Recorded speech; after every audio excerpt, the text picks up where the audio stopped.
Hey guys, so I have been watching some very funny videos lately that there is a tag going around in the plant community on YouTube, which is called the Never Have I Ever Planttuber tag.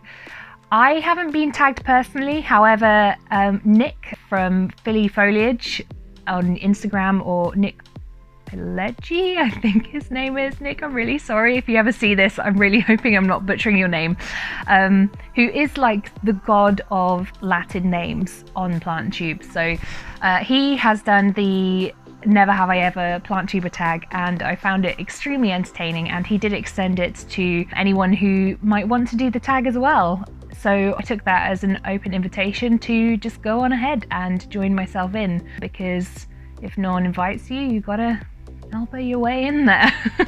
So I've seen Sharina Talada and Betsy Begonia and Nick obviously have all done this tag, and it's been very entertaining. Obviously at the time that I am filming this, there might be some more people who've done it as well.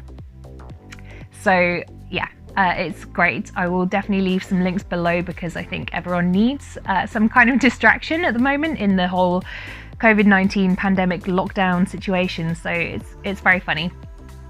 If you aren't familiar with Never Have I Ever, first of all, where have you been?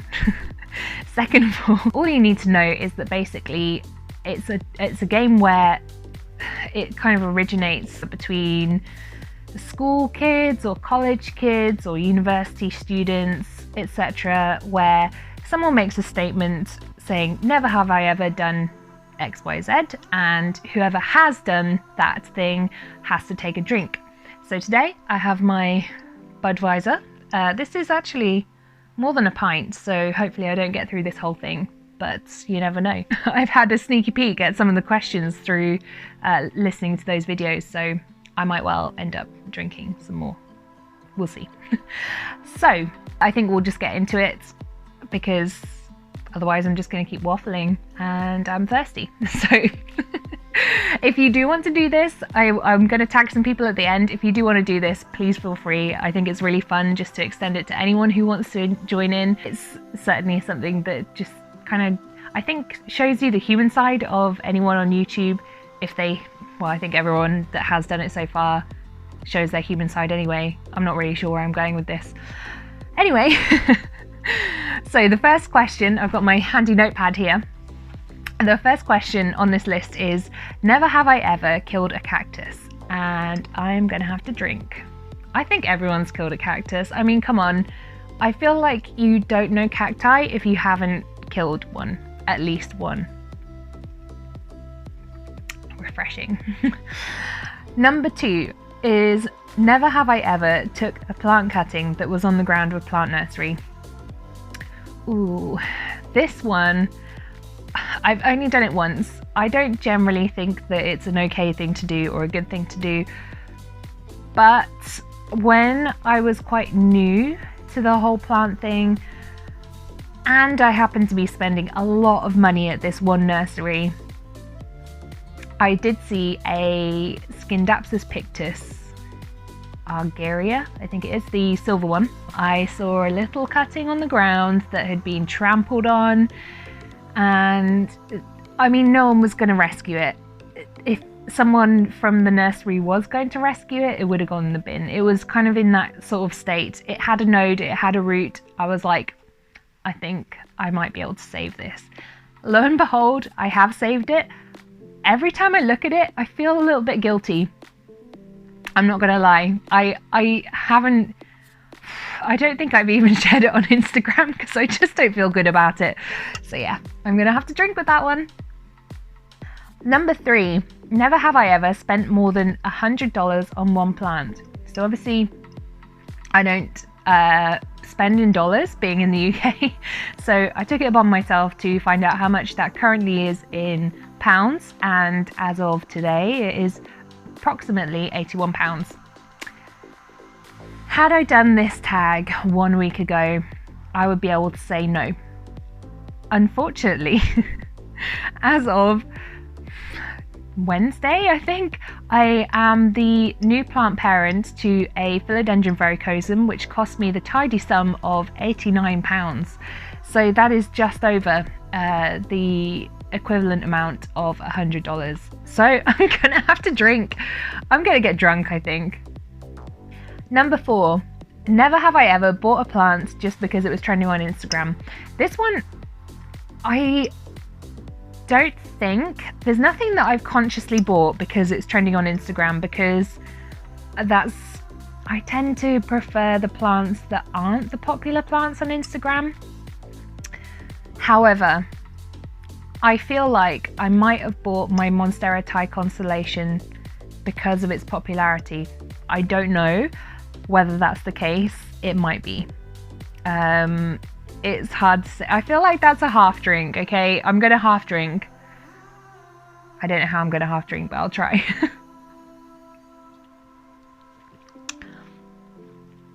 Number 5, never have I ever met another plant tuber. I have not met another plant tuber, so that's going to be a no. Number 6, never have I ever neglected a plant and purposely left it to die a slow death. I've done this quite a few times. I feel like, I mean, I like this question because it's so relatable, and it makes me feel good that clearly some other people have also done this. So it doesn't make me feel quite so bad, but I definitely have done this. And I think it's because when you just don't love a plant anymore, particularly if it's giving you a lot of trouble, then it just, I don't know, it feels easier to say that it died rather than saying I gave up on it and I chucked it in the bin. What have I neglected and purposely let die a slow death? Ooh, it's my Tradescantia spathacea, which I can see right now. I don't know why. I don't know why I don't love this plant. I just don't. And it's died. Another one, I've done it with another one as well. It was a gerbera. And I do love gerberas. I love how they look. I don't like how they are so prone to mildew, which is like the mold that they get on the leaves. There was something wrong with the plant that I got in the first place, and it would pick up for about 3 or 4 days, and then it would die again, and then it would pick up, and then it would die again.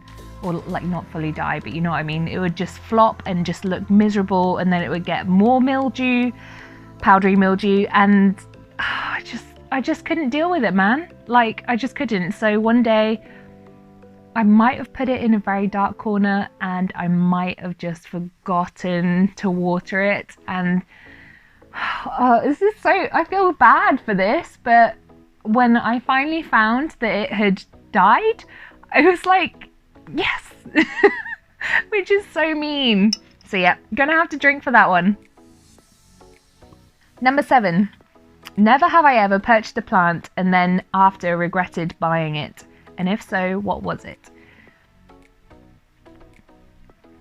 I have, and I think it was in the period of time that I think a lot of people go through when they first get into plants, where you just kind of buy everything that you see. You're like, it's a new plant, I don't have this one, I should get it. And I went through a bit of a phase where I started buying ferns because they were really cheap in Wilko, and I thought for whatever reason that I liked them, or that maybe I could cope with them, and it turns out I couldn't. So yeah, I deeply regretted buying those. I've also regretted buying crotons because they just don't seem to stay happy. They just, I mean, they look fantastic for the first few months of having them, and then out of nowhere, like a total diva, they will just drop all their leaves, and I'm like, why? Why did I buy you? It makes me feel sad. Why did I buy you? So I've regretted purchasing plants, yes. Number 8, never have I ever bargained with a plant seller on the sale of a plant. I've not done this. I don't believe in it. I can't put my finger on why. I mean, in general, I'm not a haggler. I think even with my car, I tried to haggle by saying like, are you sure you can't do anything about the price? And then they're like, no, it's already gone down by quite a lot. And I'm like, oh, okay then, kind of thing. And that's the extent of my haggling in my life.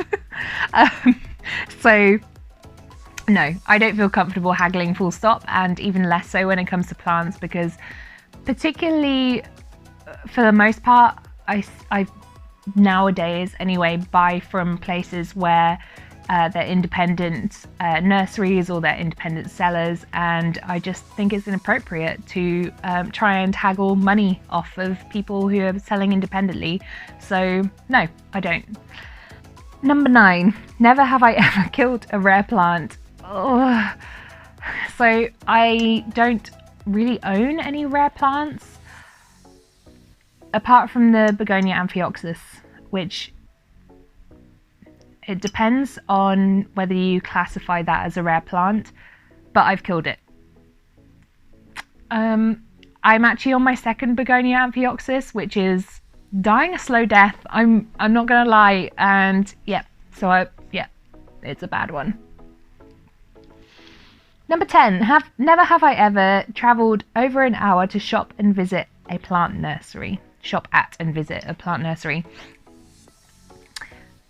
Oh, I'm drinking a lot. I have.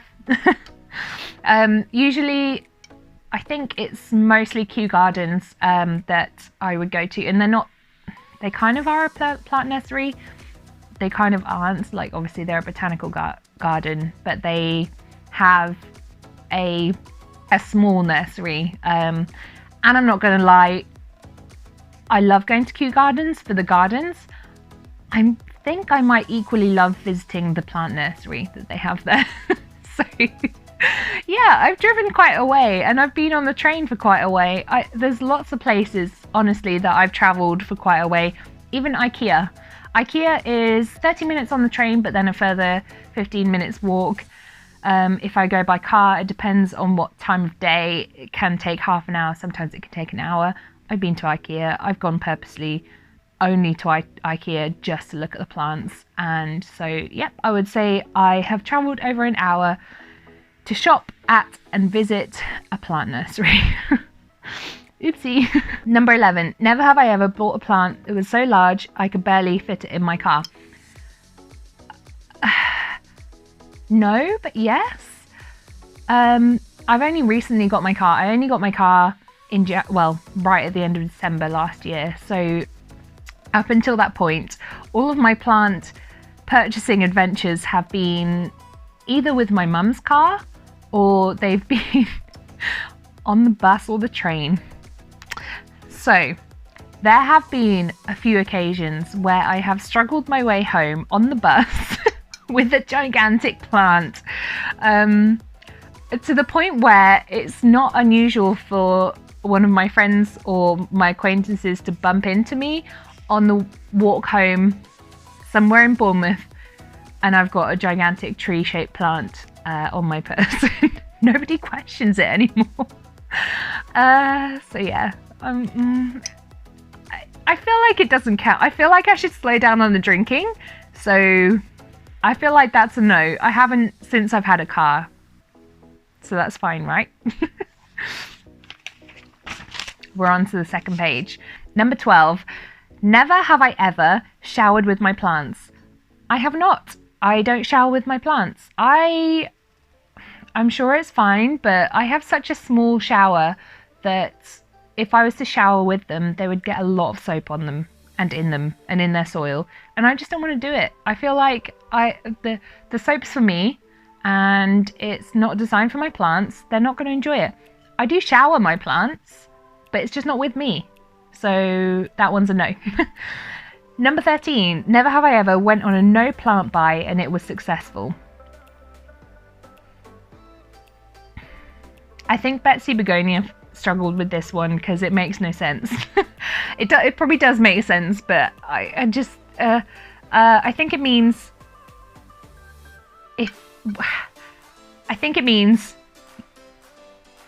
if I say yes, it means that I would have been on a no plant buy, a plant no buy, and it was successful. I've not been on an official plant no buy, and if I've been on an informal one, it's not been successful. So I'm gonna say no. Number 14, never have I ever gotten a plant for free. Drink.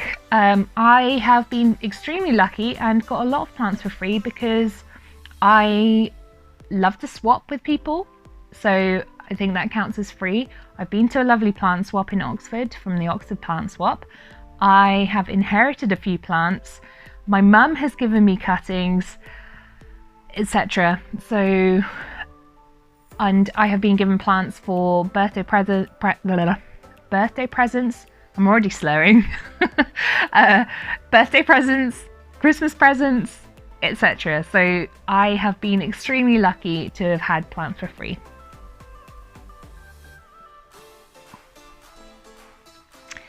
Number 15, never have I ever bought a plant as a gift for someone else but then decided to keep it for myself instead. I don't think so. Possibly. I feel like this is something that I tell myself when I feel like I'm spending too much money on a plant, and I justify it to myself by saying, oh, I could get it for my mum. My mum would really like this. Oh, I could get this for this friend. This friend would really like this. And I feel like I go into this plant buying with justifying my purchase by saying, I'm probably going to give it to my friend, somewhere in my subconscious, knowing that I'm probably not going to do it. So yeah, I think I probably have to drink for this one because I think I'm guilty. Number 16, never have I ever sold a plant online. I have not. I don't know how I feel about it. The jury's out on this one. I haven't yet. I don't think I will, but you never know. I don't want to put it out there and say I won't because you never know. But equally, I don't think I will. So, I don't know. We'll see. Number 17, never have I ever deleted mean comments on YouTube. I feel like I'm too small to have mean comments. I've been very lucky. The only comments I've ever deleted are spam comments where it's like, watch this video on XYZ secret porn site on YouTube. So, where it's obviously spam, obviously I'm going to delete it. But I've never had a mean comment, which is really nice. And I hope it stays that way. I feel lucky to be of a small size where I feel like I can get to know my regular commenters. There's a few of you and I know that you comment regularly and it's lovely, and yeah, I feel very lucky. I've never had a nasty comment thus far. Number 18, never have I ever bought a plant with the intent of propagating its cuttings for sale. This is an interesting one. So like I was saying with the buying for friends thing, this is another way that I justify myself spending too much money on a plant purchase. I'm like, oh, I could always make my money back by selling it. Or I'm like, I could definitely make profit out of this plant by selling its cuttings. And I've even expressed that justification to other people when they're like, are you really sure that you want to spend that much money on this plant? And I'm like, yeah, I could totally make the money back. Meanwhile, knowing full well that I probably will never be able to do that because I'm not sure that I feel comfortable with that. I'm not sure that even if I do want to take cuttings, I want to like treat people to them. I don't want to take their money for them. I don't know. It just doesn't feel quite right. But I feel like I tell myself this all the time. So I think that counts as a yes. Never have I ever went to a big box store run and not gone to the garden centre. We don't have a huge amount of big box stores in the UK. I'm guessing that would be Homebase, B&Q and IKEA. I'm not totally sure. I think obviously before I got into plants, I did that all the time. So I have definitely gone into big box stores without going to the garden centre. However, since getting into plants, I don't think I've ever missed the garden centre part. So it's a complicated question, really. Let's be honest. I'm going to say yes, because I think I do remember having gone to... Yes, I've been to B&Q without going to the garden centre, so sweet. I don't have to drink for this one. Number 20. Oh, that came around fast. Okay. Never have I ever met some of my followers in person. I have not. Although I have met some of my Instagram followers in person. Not that I really think of it that way because we are mutual followers of each other. But I did meet some people who I follow and they happened to follow me at the Oxford Plant Swap, which is really nice. Particularly Gareth Lloyd Art. I will put his name in the screen here. He is fabulous and you should definitely go and follow him. He does incredible realistic nature art, animals art. I feel like I've drunk a bit too much for this to make any sense, but you should definitely go and follow him anyway, so do that. So thank you very much for watching this. This is like swinging around. I haven't even drunk that much, but I feel a little bit tipsy and I don't think I'm looking at the viewfinder anymore. I think I'm looking in the middle, so I'm very sorry. That's probably annoying. I'm going to tag a couple of people, although like I said, I'd like to extend this to other people, anyone really who wants to do this because it's fun. So let me know if you do this because I'd love to watch it. I am going to tag a few people whose Planttube / YouTube I've been really enjoying lately. So one is Planting Memories, definitely tagging you. I'm tagging Thick Potter, I've been really enjoying your content lately. And finally Firefly in the Room, who, Svetlana, I always love your content. And it would be great to see you do this, whether any of you want to drink or whether you just want to take a shot of juice or eat something. I don't know, whatever you want to do, but it'd be really fun to see you join in. So thank you everyone for watching this informal video. Let me know if you enjoyed it. Don't forget to like and subscribe, and I promise not to be this tipsy for the next video. Thanks for watching.